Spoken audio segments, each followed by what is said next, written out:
and really for the entire delegation, the work that they're doing on behalf of the country and the state of Louisiana, specifically the CARES Act and other things that they've been working on. And I do know that Congressman Scalise has been appointed to the advisory council that the president will work with as he makes decisions about the guidance that he's going to issue relative to reopening the economy. And certainly I think that's helpful for our state to have someone on that council. We also have the Secretary of Economic Development, Don Pearson, who is here.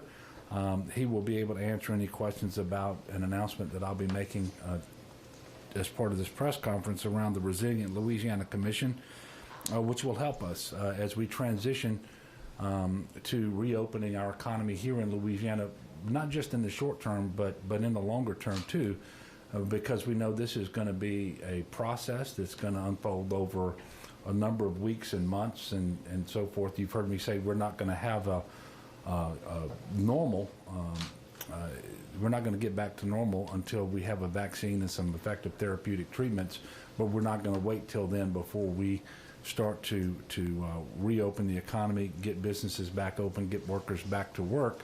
And so there's a process that we're going to follow, and this commission, the Resilient Louisiana Commission, I should say, will be instrumental in helping us to make sure we do that. I'm going to apologize up front because I've got more prepared remarks today than I normally do, but I think all of it is really important. As for today's numbers, you don't see them on the dashboard yet because we update at noon.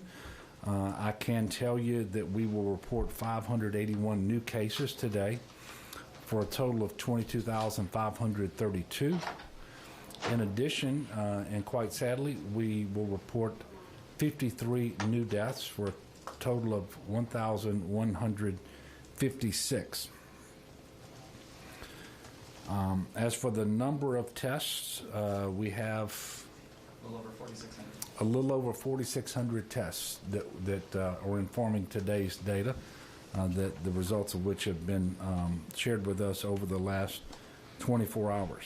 There will be additional numbers reported at noon related to hospitalization numbers, ventilator utilization numbers, and so forth. We also have a little information from the Department of Health that they're going to share based on the regional projections across the state. You know, as a state, we're going to see new COVID infections throughout the remainder of this year. Obviously, we want to see a downward trajectory of cases. It's after you flatten the curve, you hope to see that the curve actually bends downward. I'll talk a little bit about the New Orleans region today, and what the numbers show there is that hospitalization for COVID patients and for PUIs is trending downward, and vent utilization is trending downward too. And if you look at the vent and hospital charts, and this is Region 1, so this is New Orleans and Jefferson Parish, also St. Bernard and Plaquemines parishes. Where we are is on the red line, and if you look at today's date on the number of COVID in the hospital, it's about 790.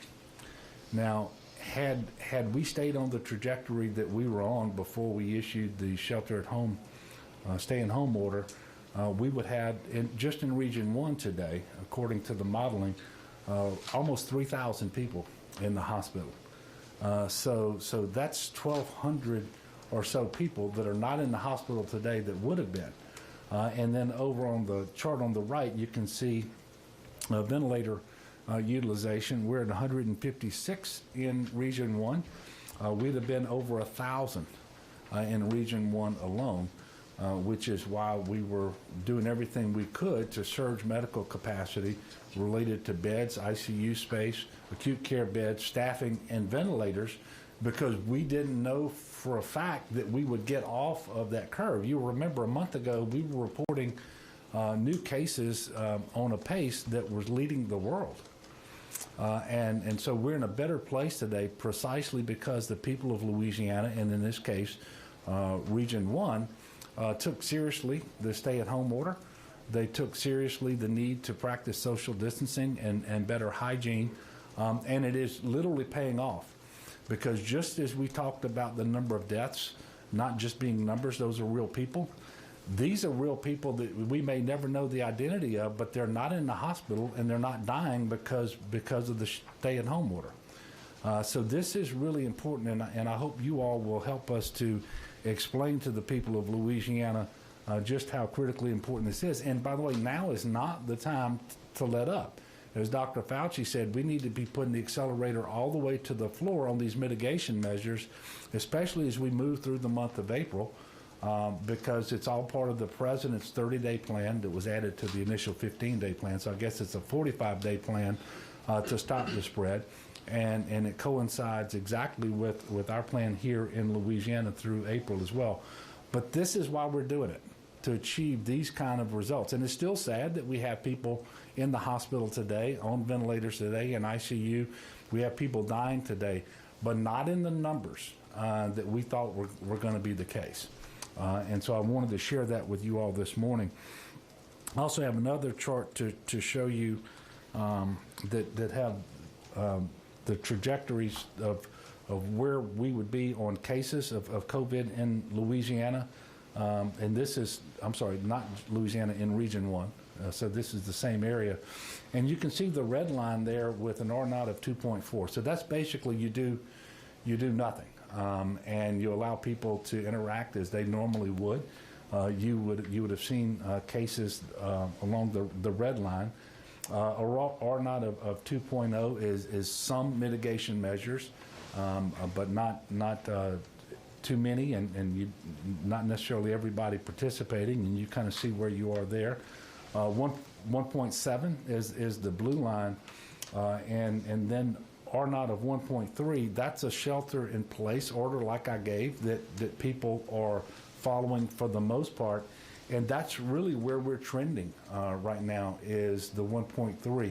Quite frankly, a couple of weeks ago, we were doubtful that we would ever get to that line.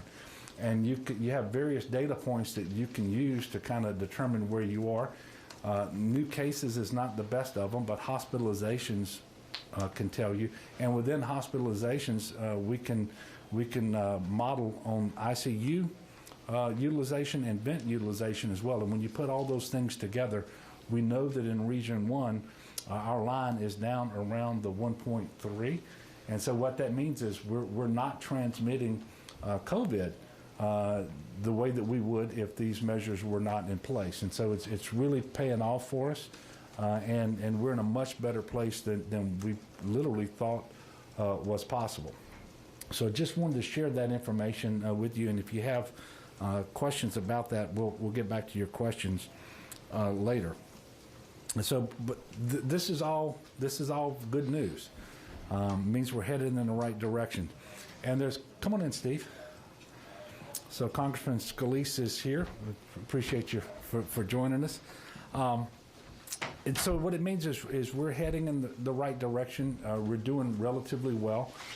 We do know, however, that not everyone across the state, and certainly not every region, is embracing and complying with the shelter-at-home order to the degree that we would like them to, and doing other things around social distancing and hygiene. And I again implore everybody to do that for the remainder of April.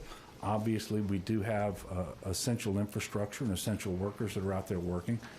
We've made sure that people have access to nutrition by leaving restaurants and grocery stores open and so forth.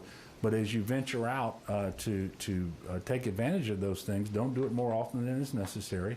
And you don't have to take everybody to the store every time that you go. And of course, we have the delivery and the drive-through and the takeout options at our restaurants. And I know there's a significant concern that if we remove too many restrictions all at once, that we're going to see the cases spike. That's a concern that I have as well. So we have to try to strike the right balance between promoting public health and minimizing the spread of COVID-19, the demand on our hospitals, and ultimately the number of people who die, But we do know that we also have to transition to opening up more of our economy across the state of Louisiana, and we're gonna do that. I don't have a lot of precise information for you today. I do have a video telephone conference with the president and the coronavirus task force at 2 p.m. today. Congressman Scalise is going to sit in on that conference with me. And as I mentioned earlier, he's been appointed by the president to a council of advisors, and I'm not exactly sure what you're calling it, to help the president decide exactly how we're going to open up the economy moving forward as well. And I think that that's very helpful. But we're going to have more information for you all in the coming days as to what that's going to look like. We do expect the CDC to revise their guidance today. We'll continue to rely on that guidance and consult with our Department of Health and Office of Public Health here. We will continue to look to things like the Department of Homeland Security's Cybersecurity and Infrastructure Security Agency, what their guidance is, and whether it changes on what is essential infrastructure and which workers are considered essential and so forth. So we'll have more information for you all about that in the coming days and weeks. I do want to take a moment to thank the Farm Bureau of Louisiana. They gave $500,000 to Feeding Louisiana, and that's the Association of Food Banks. So that money is going to be shared across 5 food banks that touch all 64 parishes. They include the Greater Baton Rouge Food Bank, the Second Harvest Food Bank, which also covers the Acadiana region, the Food Bank of Northwest Louisiana, the Food Bank of Northeast Louisiana, and the Food Bank of Central Louisiana.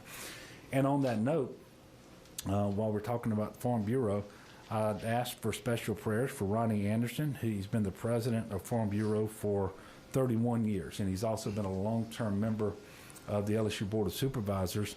He is currently in the hospital, in an ICU, and on a ventilator, fighting against COVID-19. He is aware and responding to stimulus, but today marks his 29th day in the hospital. Ronnie is set to retire in June, so I'd ask you to keep him and his wife, Vivian, and the entire family in your prayers. He is one of those people that are represented by the numbers that we always talk about. But those numbers all refer to individuals in Louisiana. I also want to thank Airbnb for committing $500,000 to provide places to stay for at least 350 frontline healthcare workers in the New Orleans region. Today, Sam's Club and Walmart are donating produce to healthcare workers at the University Hospital in New Orleans. About 20,000 pounds of fresh produce via Sam's Club, so we thank them very much for that. We expect that it will provide over 1,000 hospital employees with fresh produce, and they're going to be on site. Sam's Club employees will be to distribute that today. Obviously, our healthcare workers, doctors, nurses, respiratory therapists, a lot of professional healthcare workers, they're on the front lines. They are absolute heroes, working long hours to care for those who are dealing with COVID-19, and people are in the hospital for whatever reason. They happen to be in the hospital right now. So we're very thankful for them, and we're thankful for Walmart and Sam's Club for recognizing how important they are, and to recognize them. And this gesture, I think, is relatively simple, but I think it does speak volumes as to how important they are. And the other thing I wanted to recognize is Walmart is they've been helping the state. They're partnering with the state to facilitate testing. They're doing that principally right now in Caddo Parish, but also down in St. John the Baptist Parish, and that's really helping an awful lot. And then I want to make an important announcement regarding our economic recovery. Life as we know it obviously has been altered for the time being. No part of our state, no part of our economy has been untouched by this public health emergency. And we remain in the midst of a fight to defeat the invisible enemy. We're not there yet, although we are doing better. Our healthcare, education, business, and governmental institutions have all been adversely impacted, and I understand that we need the best possible game plan for the future in order to foster economic recovery to become an even more resilient state and to safeguard public health. And for all of these reasons, I'm announcing today the creation of the Resilient Louisiana Commission that will assemble that game plan. And the purpose is to bring together the very best public sector and private sector individuals who have expertise in these areas and get them to prepare and guide the state through the next weeks and months as we deal with the COVID-19 pandemic. They're going to look at our economy, make recommendations to make our businesses more resilient so that we can open them up, get businesses open, get workers back to work, but do so in a way that adequately protects public health. And so you're going to see a lot of activity, a lot of recommendations come from this group. And obviously the intended outcome is a comprehensive game plan that makes our state more resilient, both in the short term and in the long term. And I'm excited about the work that they're going to do. We're going to make sure they do it in a transparent way that includes multiple viewpoints, and it's going to have multiple individuals from business and industry all across the state of Louisiana, geographically and by sector of the economy. It's a tall task, by the way, but I have confidence that with the experienced and talented, dedicated, and diverse members of this task force that they're going to do a great job. The Lieutenant Governor, Billy Nungesser, has agreed to serve on the commission. He's going to be joined by other state officials such as Jay Darden, our Commissioner of Administration, Secretary Kimberly Robinson of the Department of Revenue. They will serve as ex officio members. Also on the panel will be State Senator Ronnie Johns, who is the Senate Commerce Chair, and State Representative Paula Davis, who is the House Commerce Chair. The two chairs will be charged with leading the Resilient Louisiana Commission are Don Pearson and Terry Sterling. You all know Don. He has decades of economic development experience at the local, regional, and state levels. And I will tell you, I can't think of anybody better than Terry Sterling to be the co-chair. The recovery is going to be a big part of this in terms of health care as well, and that's where she has spent her career. We need to know what's worked and what didn't work in terms of our medical response to COVID-19. And Terry has served for more than 2 decades with the Franciscan Missionaries of Our Lady of Health System in executive roles. And she was instrumental in leading the creation of the new Children's Hospital here in Baton Rouge. And she now leads a healthcare management consulting business. So we've got a lot of work to do, and I'm asking them to get started just as soon as possible. They will have multiple task forces that are going to be formed underneath them by sector of our economy, and I'm looking forward to receiving their work. And this is not going to be one and done. This is going to continue for some period of time, and I have no doubt that we're all going to get through this by working together.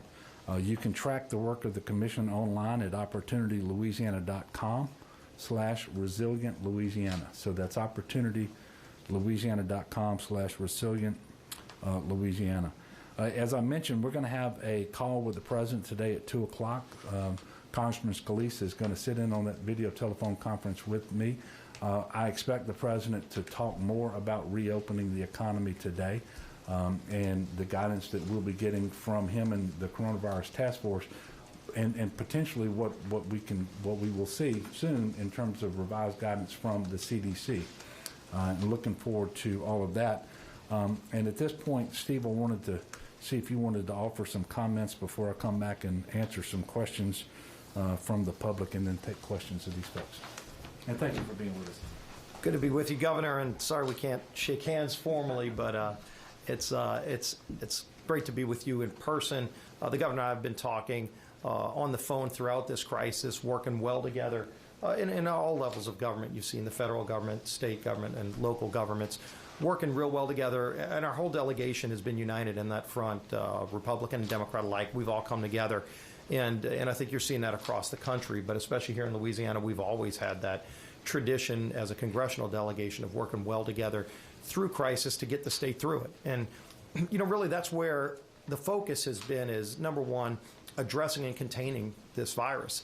And so much work has gone into addressing so many of the problems that we've seen.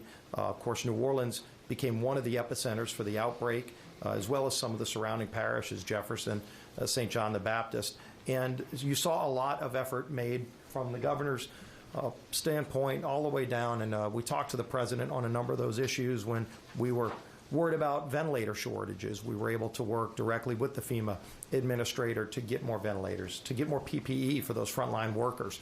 And I can't say enough about those great men and women that are working in our hospitals, the doctors, the nurses, the people that are cleaning up the rooms and being extra cautious, but also not sure just what exposure they're having for their own families. And yet they still go to work to keep our community safe.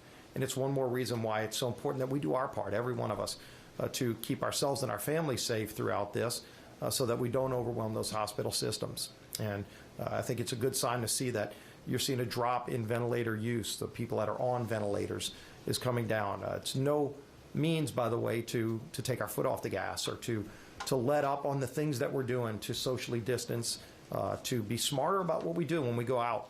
You know, even when you go to the grocery store, you're seeing people keep a better distance from themselves. If you see somebody else on the aisle, you know, maybe you're not fighting as much for the toilet paper these days. But people are, I think, a lot better aware of what they need to do to keep themselves and their families safe. And by doing that, it gets us one step closer to where we can start opening up the economy. And I'll talk a little bit about that. I do want to first mention one of the programs that's been incredibly successful for small businesses in Louisiana, for businesses all across the country, has been the Paycheck Protection Program. It's one of the components of the CARES Act, that large $2.2 trillion package that Congress passed just a few weeks ago. This is something, and you think about how government a lot of times works slow to react to things. Here's a case where government moved at light speed to set up a program, and this was Republicans and Democrats, again, coming together to say we need to save our small businesses, the medium-sized businesses, and including the large-sized businesses. And there's different components of that bill for everybody. But the Paycheck Protection Program has been the most successful and the most effective. And we've seen 1.6 million businesses across the country have already qualified for loans. In fact, in Louisiana, we've seen more than 17,000 businesses, small and medium-sized, all less than 500 employees, that have qualified for the Paycheck Protection Program. Unfortunately, today, just a few hours ago, that program ran out of money. And this is something we've been working on in Congress to renew, to get additional funding. It started off with $349 billion. And in just a few weeks, that program's completely been exhausted.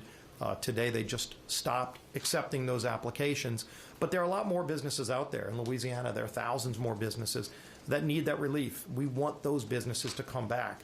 And really what this money does, at least 75% of the money has to be used to pay workers, to pay the employees, so that you don't have millions more people on the unemployment lines. Like we just saw another 5.5 million people join the unemployment rolls. Hopefully we start seeing some of those people come back as these grants get approved, these applications get approved, and then those small businesses get that money and start bringing their workers back. And then they'll be on the company's salary payroll. They'll be on the company's health insurance. And so that's really the intention of the program. It's why we're pushing to get additional funding. The president's asked for $251 billion more. And we've been working with Treasury Secretary Mnuchin and his team. I know negotiations are ongoing as we speak.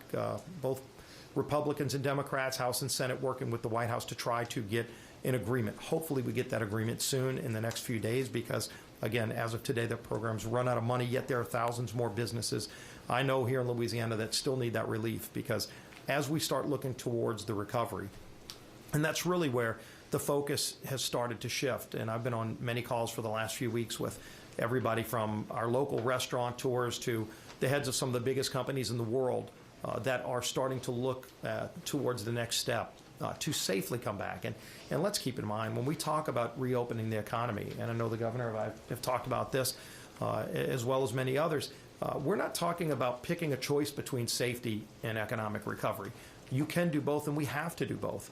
And I've talked to a lot of health experts, and the good news is we've got some great health minds here in Louisiana. It was really good to see Warner Thomas, the head of Ochsner Hospital, at the White House just a few days ago, working with the president on a plan to share ventilators for those communities that have an abundance of ventilators today, where other communities have a need.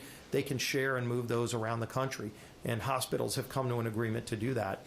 And Warner was at the forefront of that. We've also talked about how to reopen the economy in a safe way. things like testing more. And there are a lot of different types of tests that are getting approved at rapid speed. This is something that's been an encouraging sign. To break through a lot of the red tape at agencies like the FDA that used to be notoriously slow at approving new drugs or new testing techniques. And there are clear safety reasons why it takes a lot of time. But sometimes the delay in time to get a 99% accuracy rate when you can get a 95% accuracy rate in a much quicker time and hopefully help and save a lot more people. And so you've seen that rapid pace of the FDA to approve, for example, the Abbott test that we've seen. And clearly there's an extra demand on those testing kits, and so they're making more. I know communities need more, but now there's a new saliva test. There are more things that are being done, even the temperature gauges that are being done in a lot of places. When you talk to the heads of sports leagues, and clearly opening up, we want to go to a Saints game again. I want to go see the Pelicans, see Zion out there playing again. And I've talked to Coach O, and he wants to get back out in Tiger Stadium, and he doesn't want it to be an empty Tiger Stadium where the Tigers are going and beating whoever is going to be out there on the field. We want a full stadium. But people know when we come back, it's going to probably be a gradual pace where people are taking extra precautions and then ultimately getting to a place where we have a lot more comfort level that this disease isn't going to spread like it has spread before, and we can do more things to contain it. But that work is being done on rapid pace, even finding cures. When you look at things like malaria drugs or lupus drugs that are pre-approved by the FDA for other uses, but now are being tried successfully in many cases, clearly not in all, but in many cases. And I've seen direct examples of people who were cured of coronavirus from some of those other pre-approved drugs. And those are things that the medical community is moving at light speed to address. And so that's encouraging to see. The IRS just started yesterday processing and sending out checks to families. The component of the CARES Act that puts direct money into the pockets of families so that they have money to pay their rent, money to buy food, money to do the things that they need to do when they might have lost their job or had reduced hours. Those checks just started going in yesterday. And this process is going to go in the next few weeks as more and more people see that it's something you don't have to pre-apply for if you've got an account with the IRS, if you've paid taxes before. They have your information. Over 60% of Americans already have their automatic paycheck deposit information on file with the IRS, so those checks will be automatically deposited.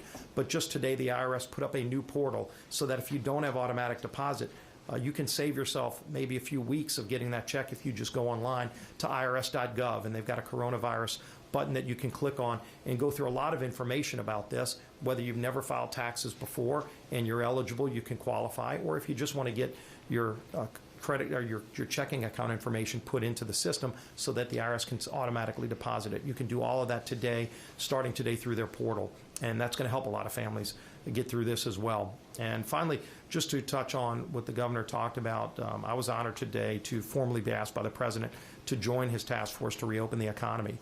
This is a task force that includes some of the biggest business leaders in the world.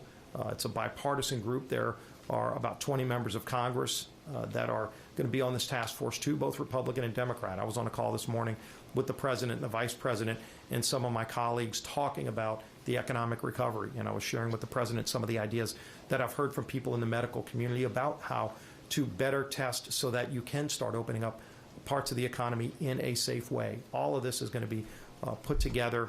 We're working in conjunction with the governors, and clearly they're going to play an important role, just like what we do in Congress is going to play an important role to get things back to the way they were. We are going to come back. We know we've been through disasters before in Louisiana.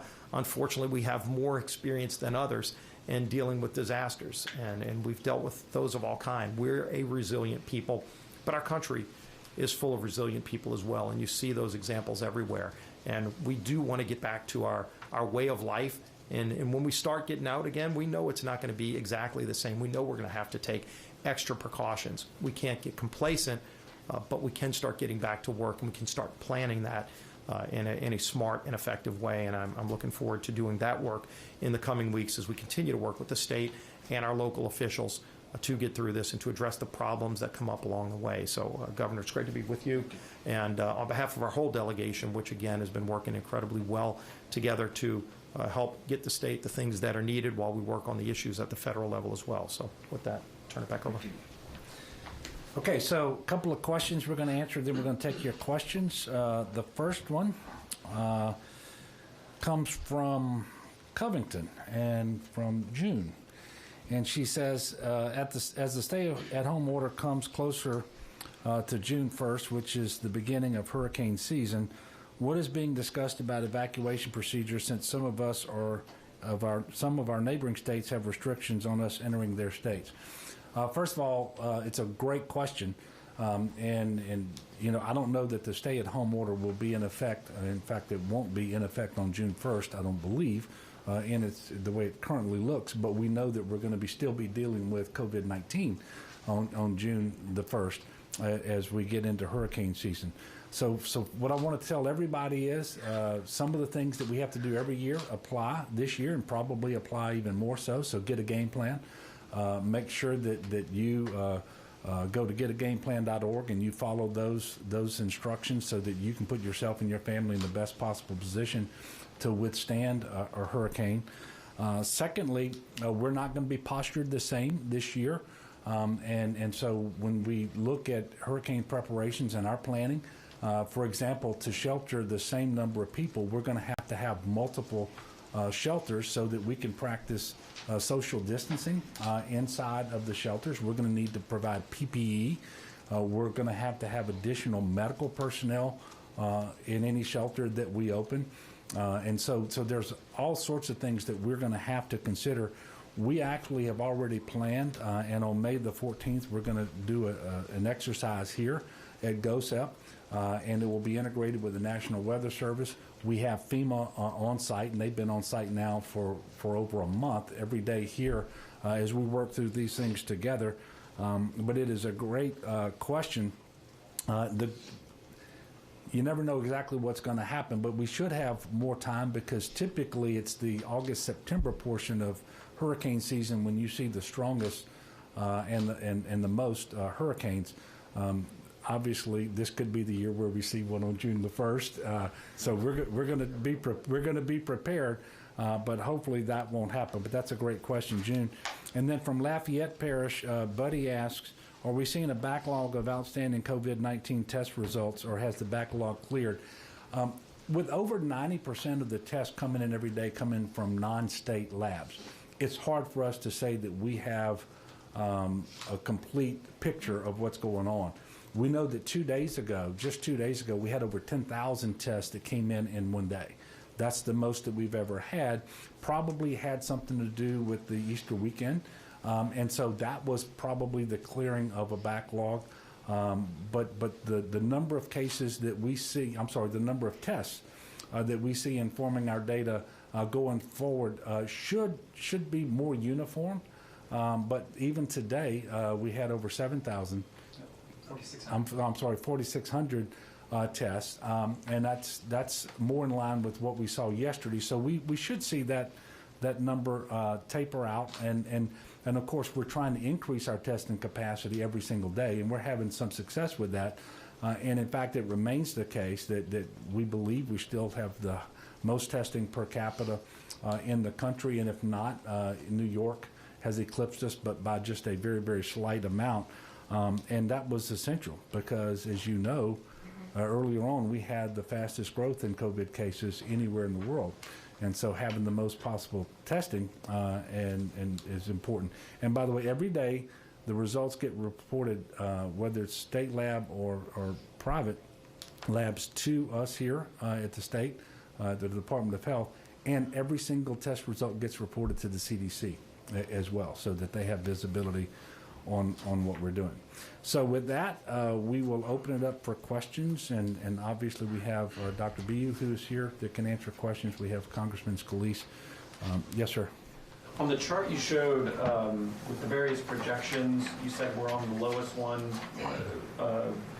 the purple line. Yeah. But I guess the peak looks like it's in July. Yeah. And if we're going to start opening the economy before then, it looks like about double the number of people could get infected if we just go back to the blue line, which is effective social distancing.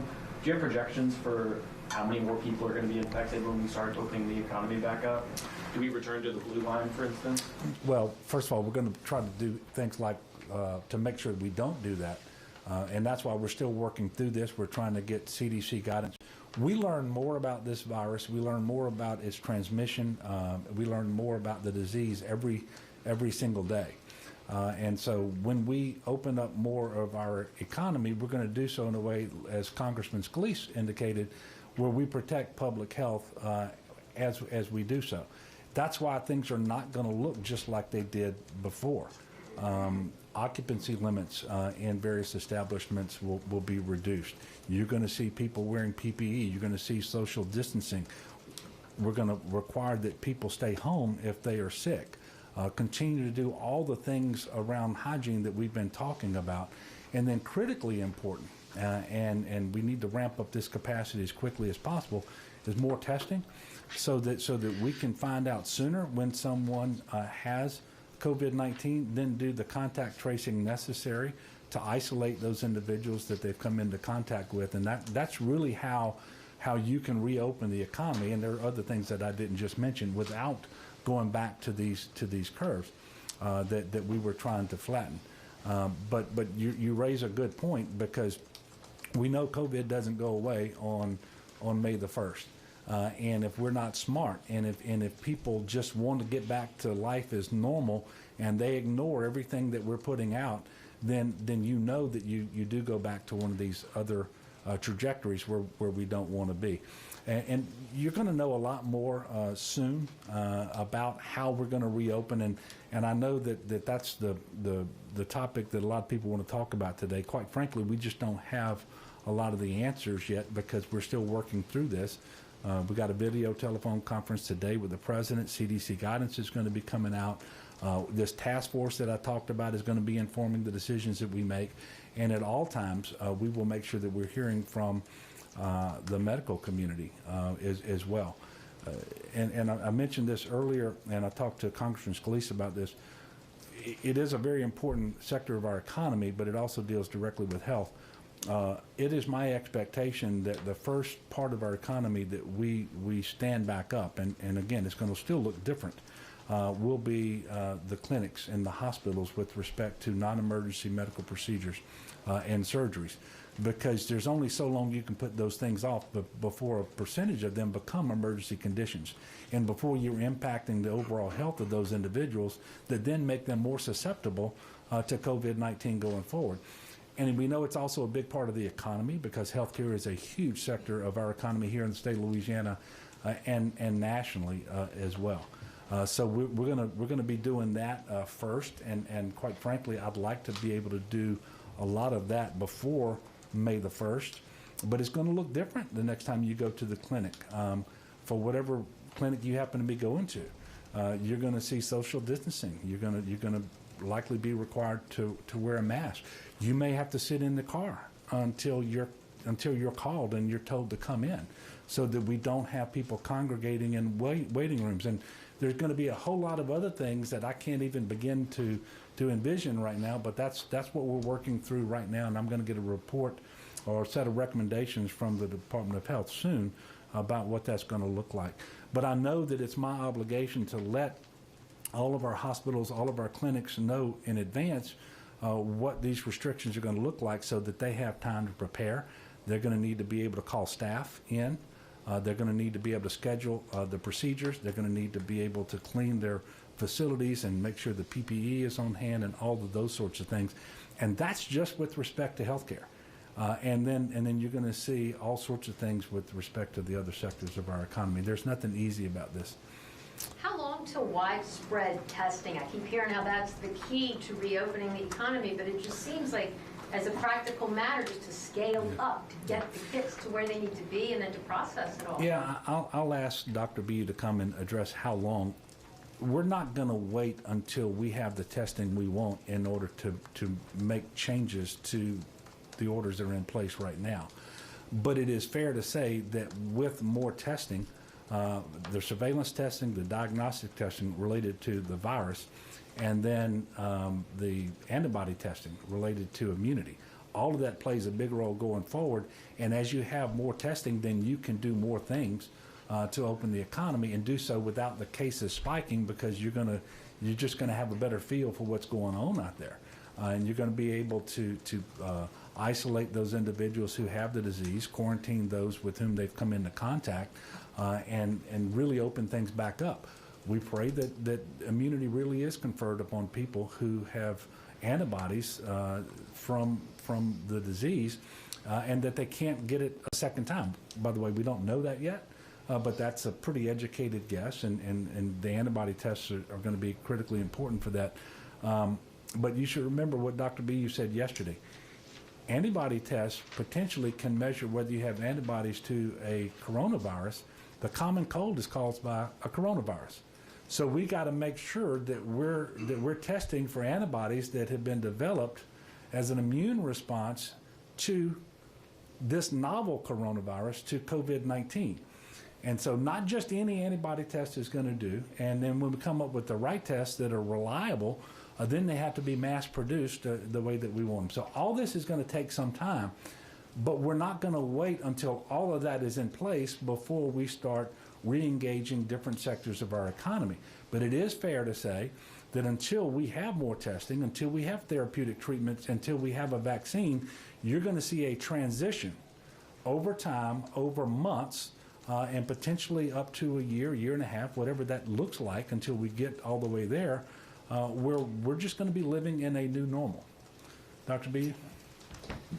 Thank you, Governor. Yeah, so we actually have widespread testing in certain communities across the state already. We've been working hard with partners outside of the state's lab, major health systems, the Ochsner Health System. Here in Baton Rouge, the LSU Veterinary School stood up what was previously a research lab in record time and was able to process clinical samples. LSU Shreveport developing their own samples, able to do a high volume of tests. What we want to see is more of that high volume testing capacity in other parts of the state. Early on, when we were in a mitigation phase, we were really focused on how do we understand how much COVID is in the community. That's where you saw drive-through testing sites in communities, especially urban communities across the state. What we know now is that the volume at those sites are decreasing. We've stood up new sites in the river parishes that actually have good, robust volume, but if you look at what's going on in Lake Charles, Lafayette, even here in East Baton Rouge, we know that the demand for those testing sites are down, and that's a good thing. That means that we're seeing less COVID in the communities, fewer people who are developing symptoms. What we want to do now is move to a stance where we can do suppression. And suppression means that we have to have capacity in really regions across the state where, as we identify a new case, we can quickly do contact tracing, test everybody else around that person who may have symptoms, and process those samples quickly so that we can continue to make that ring larger and larger. All of those people being told specifically to stay home, that's what's going to allow us to keep our public spaces freer of COVID and allow us to resume. By the way, we're seeing some great things in Louisiana. So we have 3D printing of swabs because swabs are in short supply across the country. In order to take these specimens and have them tested, and we're still short reagent, and that's a problem across the country as well. But over time, all of these things are being addressed, and our capacity is ramping up. And I don't want to fail to do this. I appreciate the Herculean efforts that have been made in the state of Louisiana by the private sector, by our hospitals, by our clinics, by the Department of Health, because we have the most tests being administered in the United States of America on a per capita basis. And while it's not as robust as we would like, the fact that we went from where we were to where we are is really commendable. So I want to thank Dr. BU and all the folks who've been working on that. Leo. This is a question for you and the Congressman both. I'm going to let the Congressman go first then. Well, good. You saw the Harvard study that came out Tuesday, and it said that these epidemiologists said that it looks like that we're going to have to continue watching this, even if it's apparently eliminated the virus through the year 2024. And they're recommending social distancing through 2022 if, in fact, it's going to take that long to get a vaccine. In your discussions with the White House, have they discussed that scenario or this study, and what would be the plan?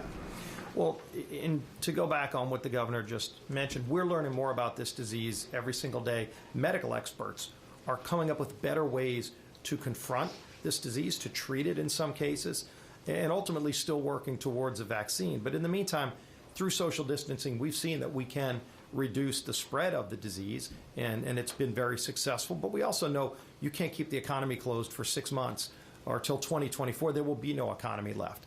And do we want to see 25% unemployment? I don't think that's where we want to go. And so we know we've got to be smarter about confronting it. And so it's not a question of whether or not the disease is going to go away. Of course, just like the flu comes back every flu season, we expect that this is going to boomerang back again in the fall sometime.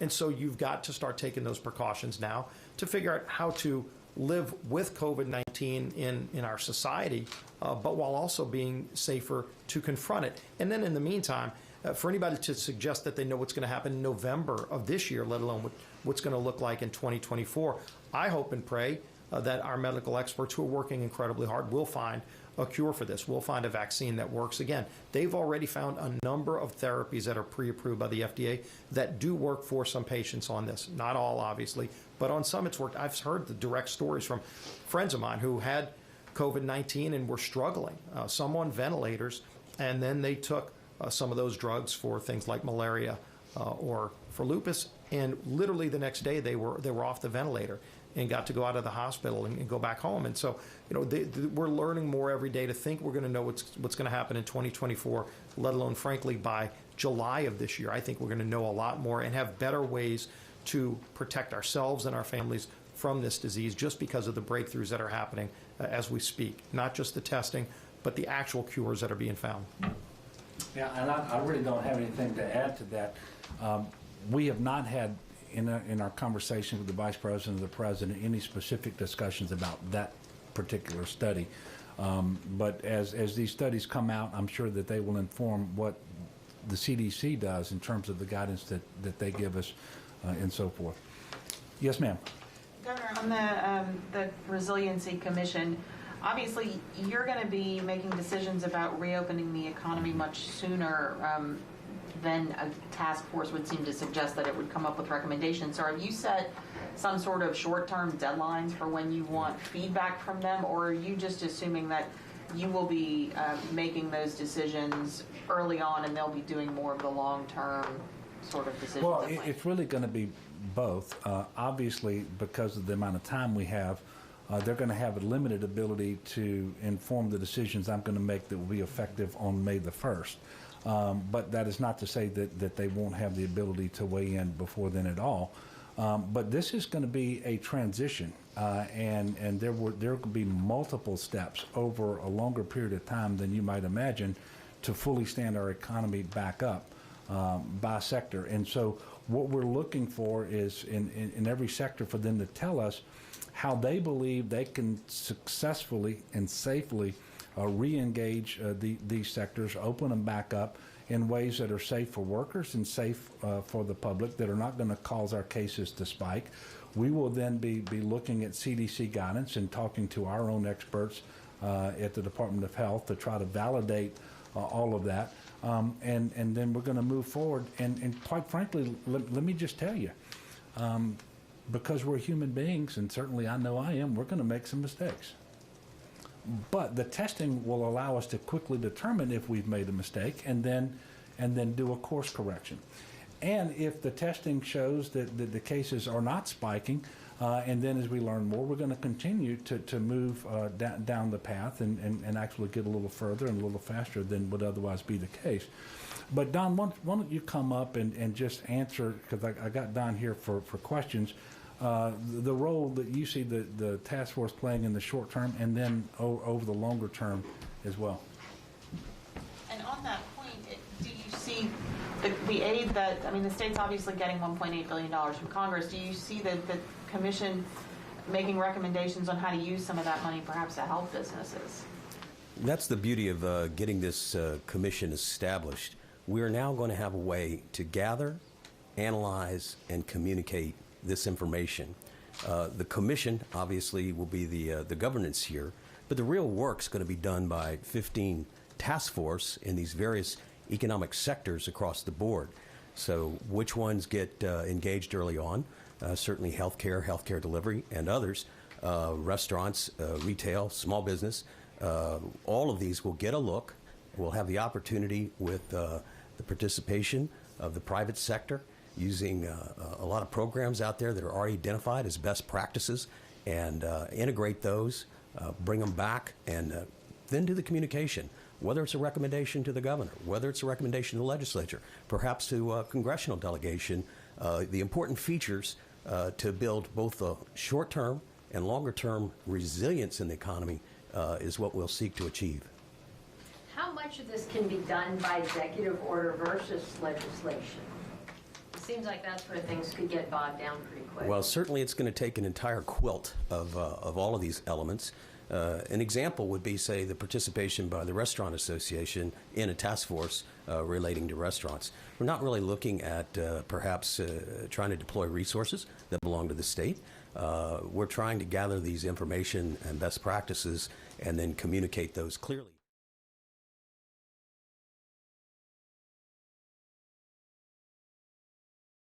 We all are going to be participating in this in a meaningful way.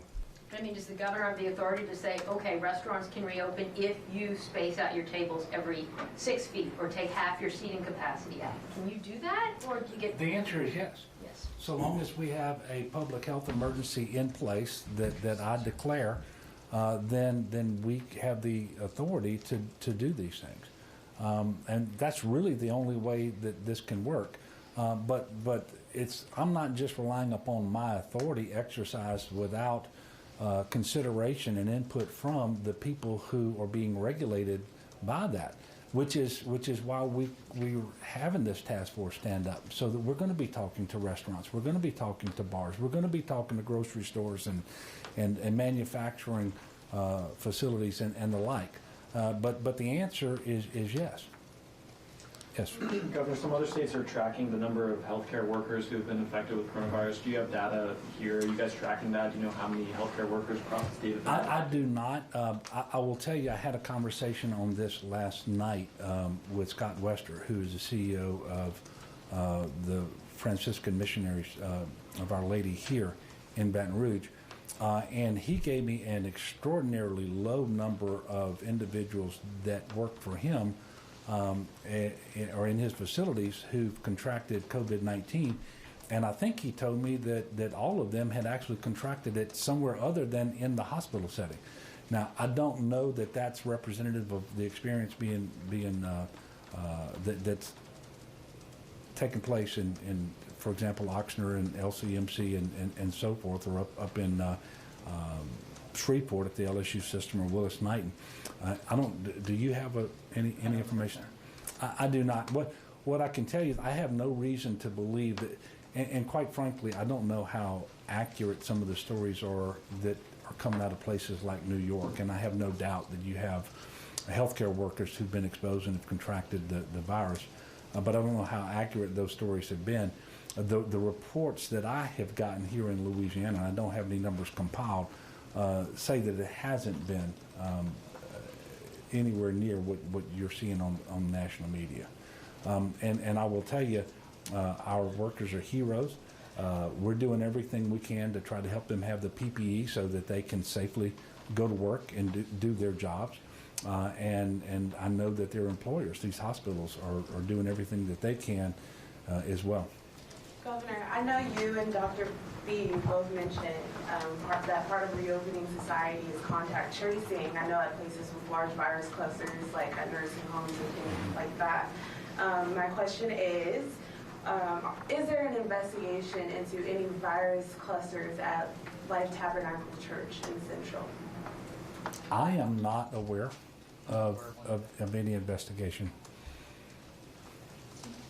Yes, sir. Do you have any modeling for other parts of the state? You showed some for New Orleans, but do we know if perhaps the peak in Baton Rouge may be later, or where things look like?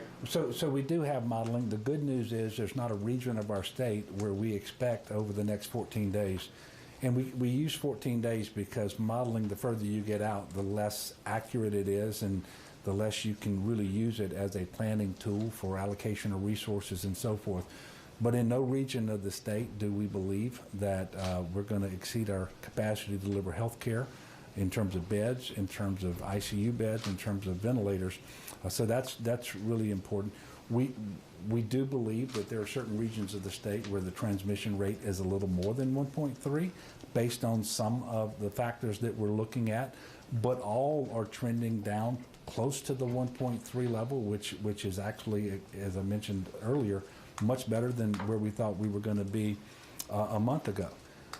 And you know, so you make your decisions based on your modeling, because it's the only information you have when you have to pull the trigger. Because if you think 3 weeks from today, for some reason you're gonna exceed your capacity with respect to beds and ventilators, well, you gotta do something about that. Which is why we went ahead with the Morial Convention Center, for example, that does have 105 patients in it, by the way, today. And so forth. But you make your decisions based on what you know and when you know it, and the time that you have to actually stand up a facility to address the need that you think that's going to be generated by the disease. And the whole time we were doing that, we were stressing the first order imperative, which was to flatten the curve. And quite frankly, when you see that graph that was up there a while ago, you can see that the people of Louisiana flattened the curve. And that pushed out the peak further in time. That gives us more time to continue to increase our medical capacity, and to potentially, as we learn more about the disease and the virus, to take other mitigation measures so that hopefully that peak never happens either. But we do have modeling as it relates to other regions, and that's going to be shared with by the Department of Health. I think maybe, well, after this, they're going to have some information about the various regions. All right, so we're going to about the PPP real quick. What would you say to the small businesses that I know, are still trying to get their money? You're out of the 750, hoping to reach a deal on the next 250, but at the current burn rate, that's gone by maybe next Thursday at this time. What beyond that? And what do you say to those that are still, not desperate for this money? Well, it's a lifeline for so many small businesses. I mean, we've heard from trade groups. I did a call last week with my WIP team, and we had the heads of the U.S. Chamber and the Business Roundtable, National Association of Manufacturers, and NFIB. These are the heads of all the biggest, smallest companies in the world. And they will tell you that if this goes on much longer, they're probably half of the businesses in this country that won't come back. And you're talking about maybe another month of the economy being completely closed. A lot of those businesses just won't be able to hang on, even if there's more federal help. And I think we need to get the PPP renewed, that extra $251 billion. Let's see how that works through. But at a minimum, as you now have more and more businesses recognizing how important this is to hold them on, it also shows you we do have to start opening the economy up in a smarter way.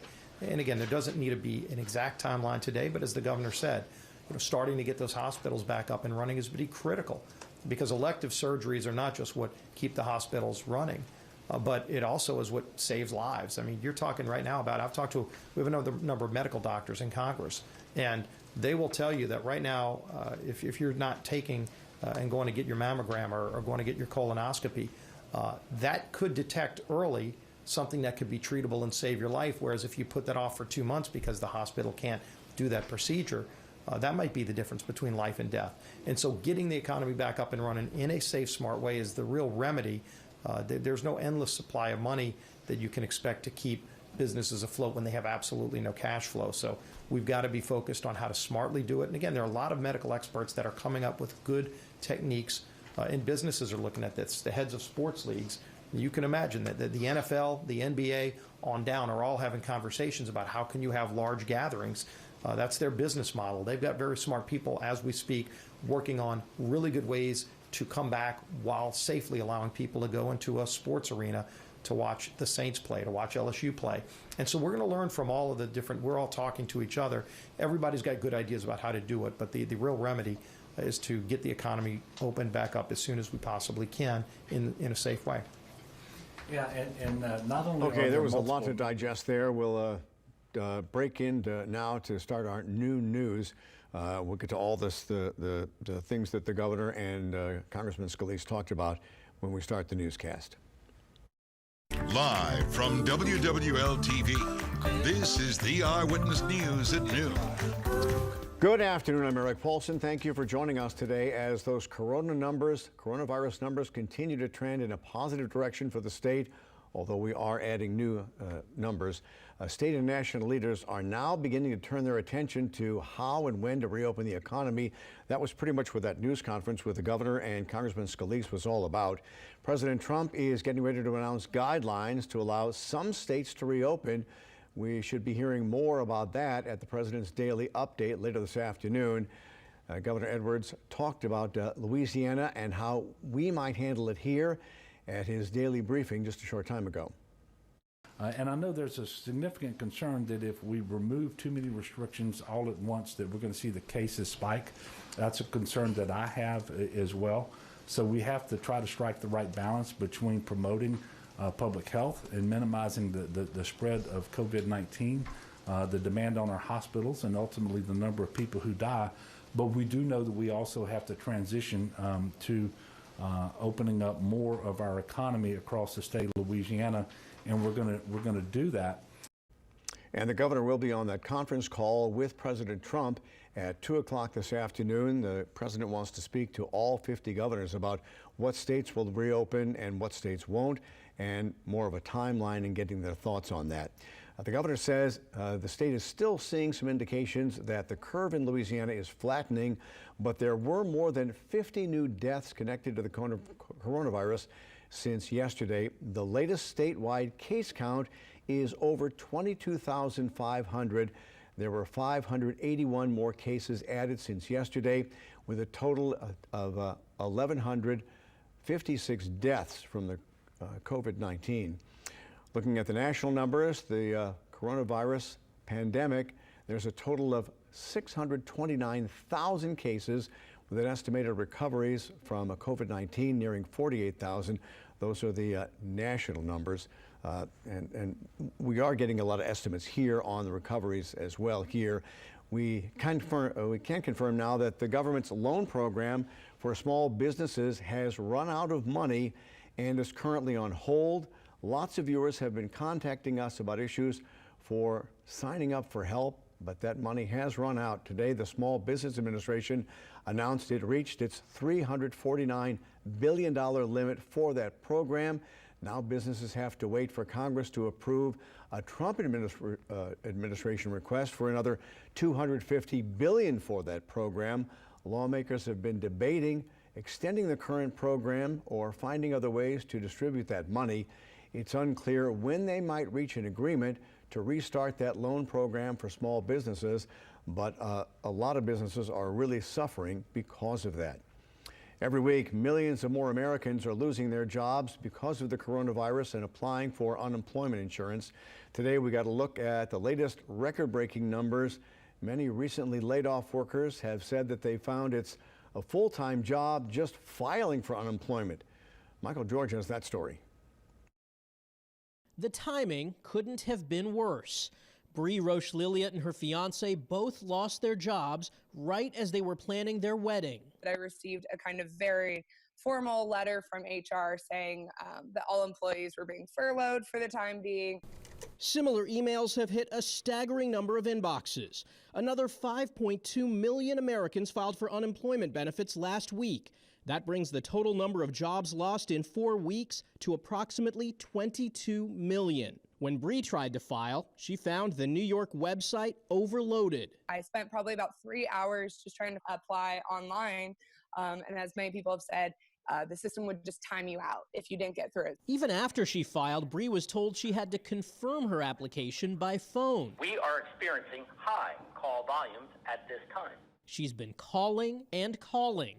How many times do you think you've tried to call the unemployment office? It would have to be in the 500 to 600 range, at least. Americans across the country are reporting similar filing problems.